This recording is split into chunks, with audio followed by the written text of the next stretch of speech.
So it's always good to ask for support. That's great.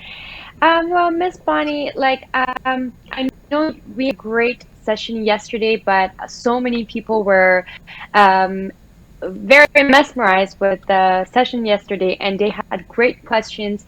And we also wanted to a little bit get into more depth of the topic of shame, and have a great output.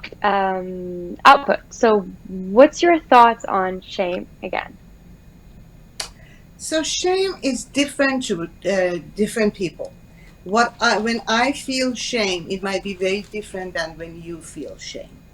Shame is basically, so let's see what shame is and isn't, and what guilt is. So shame and guilt usually come hand in hand, and people usually mis intertwine them. They think that they're the same thing, but they're not. Guilt is when some there's a negative feeling associated with a negative act. Something has done something wrong. But when we feel shameful, is mostly societal. We feel we need to be in our community. We need to be accepted. We are mammals, and as mammals, we need that support of our community. And when we feel that we are bad, we are not fitted, we're not cut for the mold, then the shame comes into play. And shame is actually one of the most detrimental negative emotion that one can have, because if shame goes untreated, it can have an utmost effect on the way you socialize, the way you, in all areas of your life, it can have a negative ripple effect. Again, socially, professionally, your career, even your relationship, your intimacy, your sexual desires and wants, all of it can be affected if the shame doesn't go treated. And a lot of times when we feel deep shame, it's because of a trauma or an abuse or sexual abuse that was done to us. And those are the kind of shame that we often shy away from talking about them, and we keep it inside. And that's the most dangerous thing that one can do, is to keep shame to themselves and allow shame, the poison of shame, to stay within ourselves and eventually grow uh, to diseases and to discomforts and to all kinds of mental discomforts. Does that answer your question? Yes, it's just though like mostly it's discomfort to the person, but is there any other significant impact that the that shame can bring to someone? So, yes, physiologically, when we feel shame, uh, the symptoms are that we get cold sweats on our forehead and the palms of our head. Our hearts start to pump faster. We feel the palpation. We may feel short of breath. And emotionally, mentally, we feel like we want to hide away. We want to disappear. The feeling of shame, it's so great that we cannot deal with being around people. So we want to isolate from everybody, and we want to be, we withdraw. We want to be in our own corner, not talking to anybody. And then therefore depression, anxiety, social isolations, and in the most severe cases, suicide is a byproduct of shame. And we see that often because usually shame is done through society, through our culture. When we are not accepted, when we feel that we have done something that is out of norm and we're not being accepted by our community. And we see it unfortunately a lot with teenagers and cyberbullying.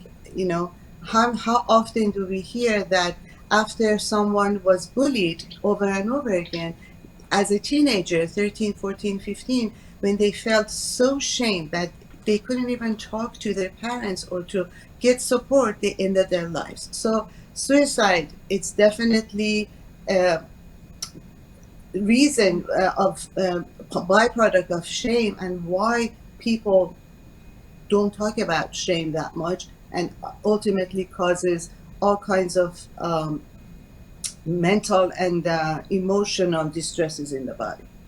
Coach Barney, What are what's the sorry, uh, yeah, sorry. What's the root of the root cause of the shame? How's coming?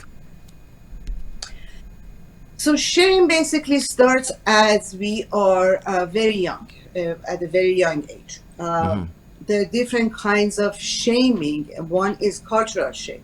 Each one of us come from a different culture, and within that culture, there are certain norms that needs to be followed.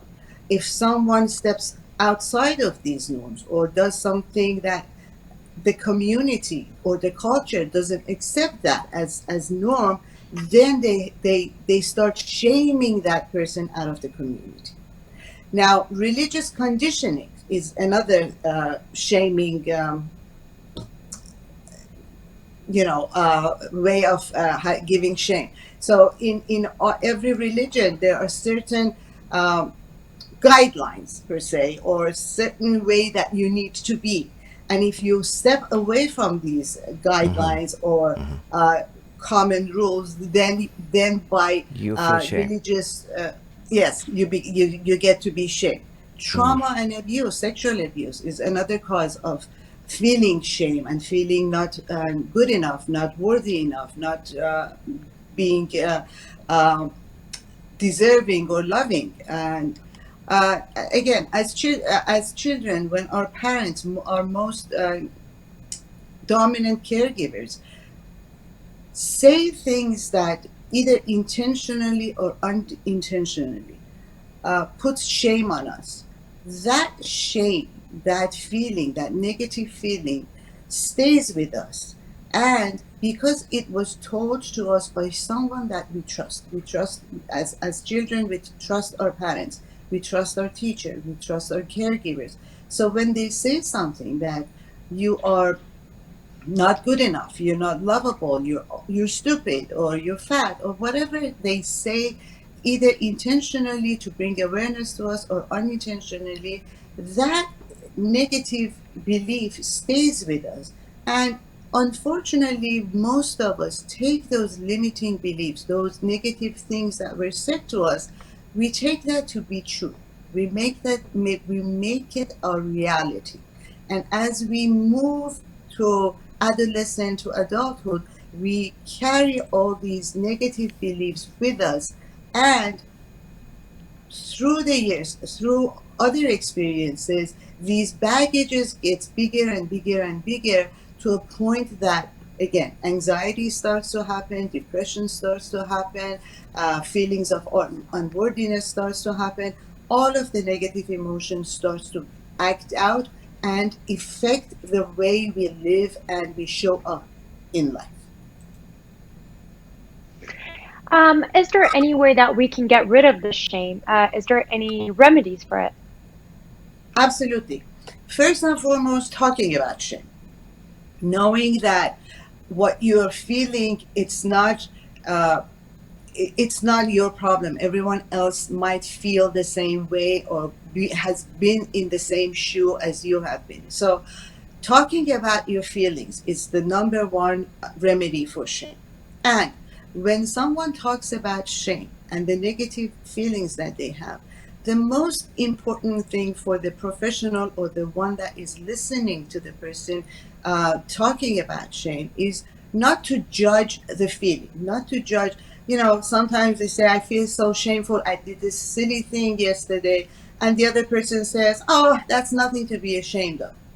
Maybe for them, it's not something to be ashamed of. But for me, definitely, it was shameful enough that I'm talking about it to you now. So no judgment about the other person's feeling. Allow them to be secure enough, safe enough.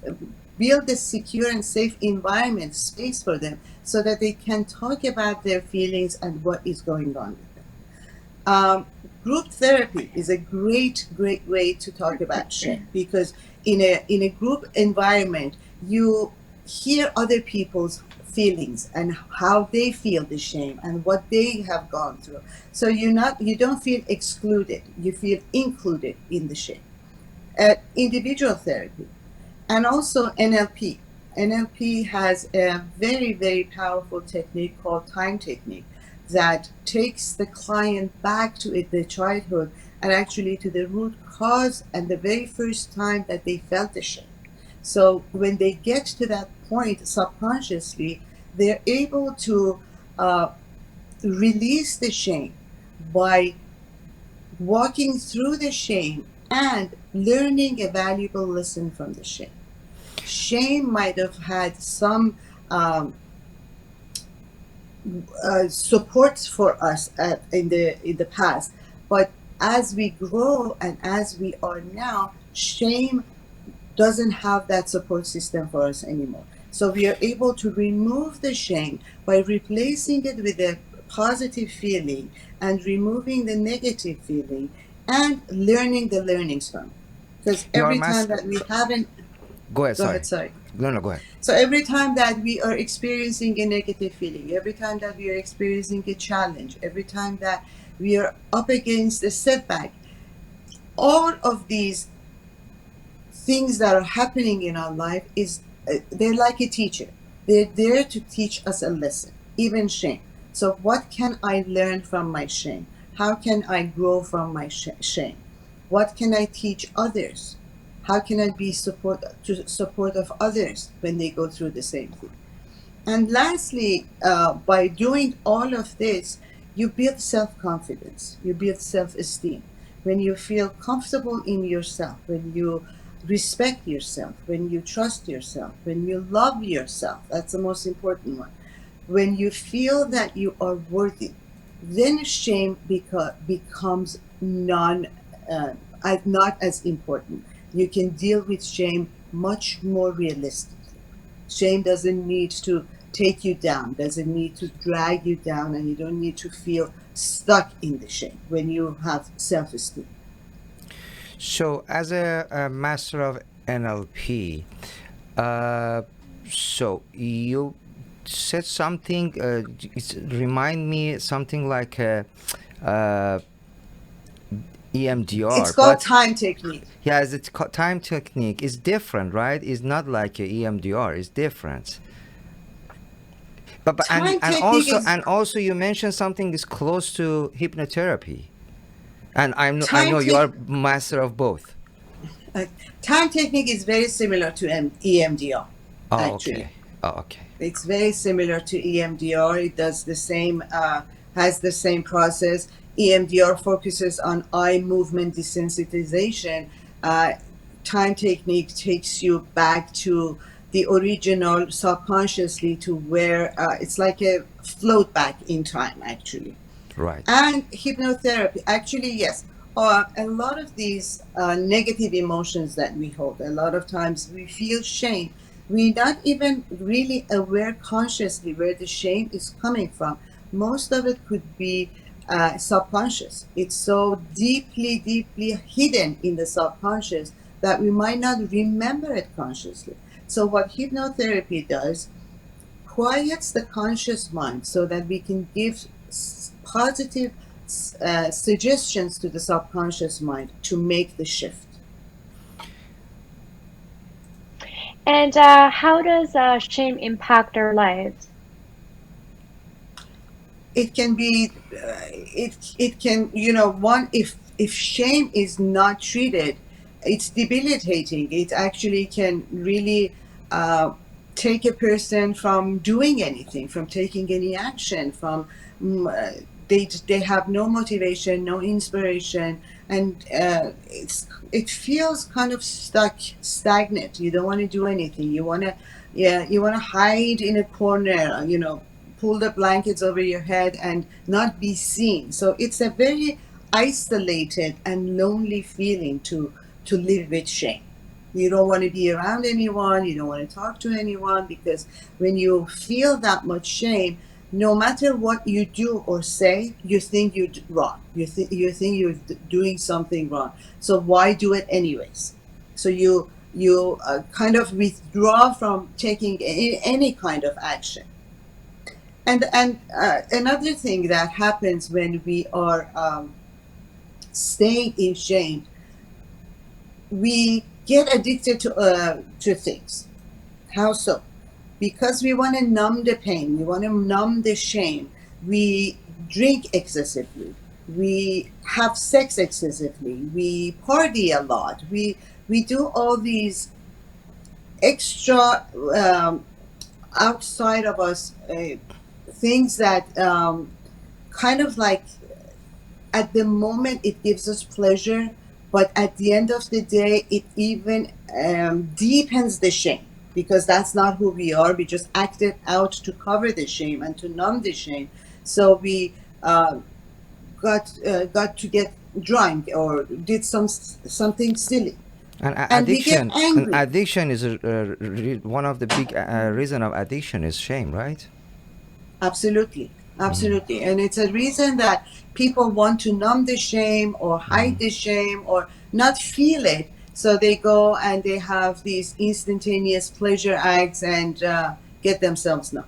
And then another thing that happens when we feel really shameful, we get angry at other people. It's always easier to point the finger at someone else and blame someone else for what we're feeling, so that we project the feeling onto someone else and we get angry at someone else. Makes sense. Okay. Go Can ahead. shame affect anyone around us per se? Say it again. I'm Or sorry. it's more of an individual? Can shame only affect the person who's feeling it, or can it also affect other people, others, like our friends and family?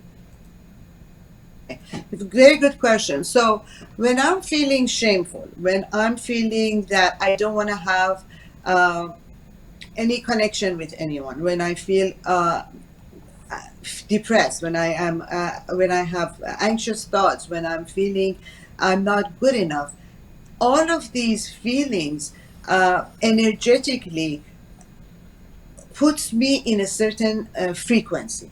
My frequency, the energy that I give out, becomes very low.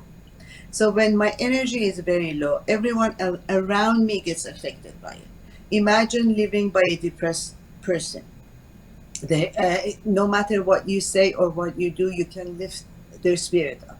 So shame, if again, it's not treated, and the person is constantly living with chronic shame, yes, it's very, very difficult, because to live with that person, because they take everything personally. They think that whatever they do and whatever they say, it's not good enough.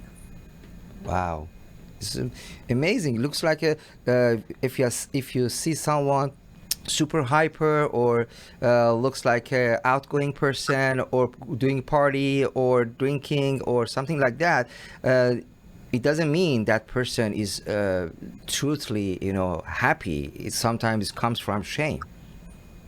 Sometimes comes from shame, sometimes comes from guilt. We see in the past few years, how many comedians have we seen that committed suicide?